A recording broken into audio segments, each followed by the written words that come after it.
Company നിർത്തിപ്പോയോണ്ട് മാത്രം ഫോർച്യൂണറിനെ കൊല്ലാണ്ട് വിട്ടൊരു vehicle ഉണ്ട്. ചിലപ്പോൾ 2026 ആ വെഹിക്കിൾ ഉണ്ടായിരുന്നെങ്കിൽ it might outsell the Fortuner. So welcome to 26 cars. Today we are talking about Endeavour. International മാർക്കറ്റിൽ Everest എന്ന് പറഞ്ഞ് കിട്ടിക്കൊണ്ടിരുന്ന വെഹിക്കിളിന് എന്തുകൊണ്ട് ഇന്ത്യയിൽ വന്നപ്പോൾ എൻഡേവർ എന്ന് പേര് കിട്ടി?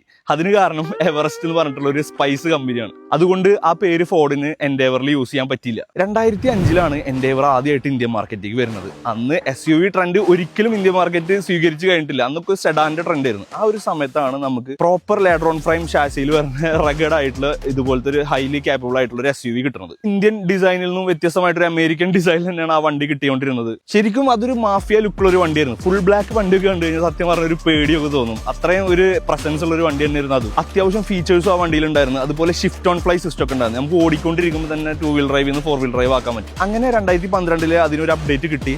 2015 ജനറേഷൻ ചേഞ്ച് വന്നത്. 2015 മുതലാണ് നമ്മൾ ഇന്ന് കാണുന്ന തരത്തിലുള്ള ഫോർഡ് എൻഡേവർ നമുക്ക് ഇന്ത്യൻ മാർക്കറ്റിലേക്ക് കിട്ടാൻ തുടങ്ങിയത്. ശരിക്കും പറഞ്ഞാൽ ഫോർച്യൂണറിന്റെ ഒക്കെ ഒരു tough competition, luxury, comfort, features, off road ability ഇതൊക്കെ നോക്കിക്കഴിഞ്ഞാൽ ഫോർച്യൂണറിനൊന്നും സത്യം പറഞ്ഞാൽ അടുത്തേക്ക് പോലും എത്താൻ പറ്റാത്ത ലെവലിലുള്ള ഒരു വെഹിക്കിളാണ് ഫോർഡ് എൻഡേവർ. ഫോർച്യൂണറിൽ 3 ലിറ്റർ എഞ്ചിൻ കൊടുക്കുമ്പോഴും ഫോർഡ് എൻഡേവർ 3.2 ലിറ്റർ 5 സിലിണ്ടർ എഞ്ചിനാണ് കൊടുത്തിരുന്നത്. അത് ഉണ്ടാക്കുന്ന മാക്സിമം പവർ എന്ന് പറയുന്നത് 200 HP അതുപോലെ 470 Nm ടോർക്ക് ആയിരുന്നു. എൻഡേവർ നമുക്ക് 2 എഞ്ചിൻ ഓപ്ഷൻസിൽ കിട്ടിയിരുന്നു. ഒന്ന് 3.2 ലിറ്ററും അതുപോലെ 2.2 ലിറ്ററും.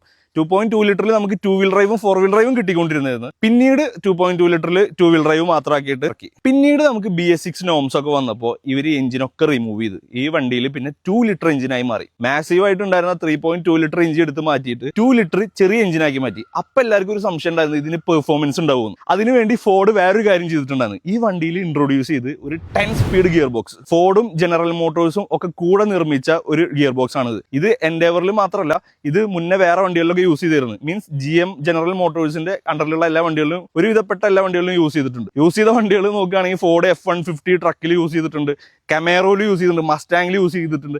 അതുപോലെ കാഡിലാക്ക് എസ്കലേഡിൽ വരെ ഈ 10 സ്പീഡ് ഗിയർ ബോക്സ് യൂസ് ചെയ്തിട്ടുണ്ട്. 10 സ്പീഡ് വന്നുകൊണ്ടുള്ള ഗുണം എന്താ വെച്ച് കഴിഞ്ഞാൽ നമുക്ക് ഷോർട്ട് ഗിയർ റേഷ്യോ ആയിട്ട് കിട്ടി. അപ്പൊ അതുകൊണ്ട് തന്നെ നമുക്ക് ക്വിക്കർ ആക്സലറേഷൻ കിട്ടും, പെർഫോമൻസും കിട്ടും. ഷോർട്ട് ഗിയേഴ്സ് ആകുമ്പോൾ പെട്ടെന്ന് തന്നെ ഷിഫ്റ്റിംഗ് നടക്കും. അതുപോലെ 10th ഗിയറിൽ ക്രൂസ് ചെയ്തുകൊണ്ടിരിക്കുന്ന നേരത്തെ ക്വിക്ക് ഓവർടേക്ക് ചെയ്യണമെങ്കിൽ ഒരു ഹാർഡ് ആക്സലറേഷൻ കൊടുത്താൽ നേരെ 6th ഗിയറിലേക്ക് വരും. എന്നിട്ട് നമുക്ക് മാക്സിമം എഞ്ചിൻ ഔട്ട്പുട്ട് കിട്ടും. അപ്പൊ എഞ്ചിന് സ്ട്രെസ് കുറവായിരിക്കും. വേഗം ഗിയർ ഷിഫ്റ്റ് ചെയ്യണോണ്ട് നമുക്ക് ആ ഒരു 3.2 ലിറ്ററിന്റെ ഒരു പവർ കുറഞ്ഞ പോലത്തെ ഒരു ഫീല് ഈ ഒരു 2 ലിറ്ററിൽ കിട്ടില്ല. അതാണ് ഫോർഡ് ചെയ്തൊരു നല്ലൊരു കാര്യം. ഇഷ്ടംപോലെ ഡ്രൈവ് മോഡ്സ് ഉണ്ട്. സ്നോ, മഡ്, സാൻഡ് അങ്ങനെ പറഞ്ഞിട്ട് കുറെ ഡ്രൈവ് മോഡ്സ് ഉണ്ട്. അതുപോലെ ഹൈലി കാപ്പബിൾ ആയിട്ടുള്ള ഒരു വണ്ടിയാണ്. ഫോർച്യൂണറിനെ അപേക്ഷിച്ച് നോക്കുമ്പോൾ ഈവൻ നോയ്സ് ക്യാൻസലേഷൻ സിസ്റ്റം വരെ ഉണ്ടായിരുന്നു. ഇത്രയും ഒരു അടിപൊളി ജെമ്മായിട്ടുള്ള ഒരു വണ്ടിയാണ് നമുക്ക് ശരിക്കും ഇന്ത്യൻ മാർക്കറ്റിൽ നിന്ന് മിസ് ആയിട്ടുള്ളത്. അതിൽ ഞാൻ വളരെയധികം ദുഃഖിതനാണ്. നിങ്ങളുടെ അഭിപ്രായം എന്താ? നിങ്ങൾ ഇപ്പോൾ ഈ വണ്ടി ഉണ്ടായിരുന്നെങ്കിൽ ഫോർച്യൂണർ ആണോ എടുക്കുക, അത് എൻഡേവർ ആണോ എടുക്കുക?